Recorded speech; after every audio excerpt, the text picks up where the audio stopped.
கொஞ்ச நாளா நானு அப்பா அப்படின்னு சொல்லி போய் கூப்பிடுற அந்த காரியங்களை நான் மறந்ததை என்னால் ஞாபகம் முடிஞ்சிச்சு.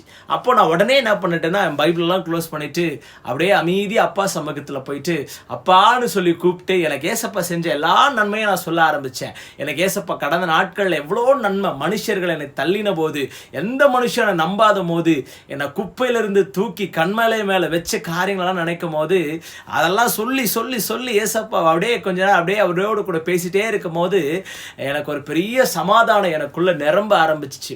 அதுக்கப்புறம் அந்த அந்த அந்த அந்த ரூமை விட்டு வெளியே வர ஒரு பெரிய ஜாய். ஏன்னா அப்பா அப்படின்னு கூப்பிடும்போது அப்போ அவர் எவ்வளோ சந்தோஷப்பட்டிருக்கிறார்ல. ஒருவேளை இதை பார்த்து கொண்டிருக்கிற என் அன்பு வாலிப தம்பி, என் அன்பு வாலிப தங்கச்சி, நீங்கள் நிறைய காரியங்களுக்காக ஜெபம் பண்ணியிருக்கலாம். உங்கள் வீடுக்காக, வீடு வேணும், கல்யாணம் ஆகணும், வேலை வேணும், கடன் பிரச்சனைக்காக, இல்லை ஏதோ ஒரு பர்சனல் காரியங்களுக்காக, ஏதோ ஒரு டெம்டேஷன்லேருந்து வெளியே வரணுன்ற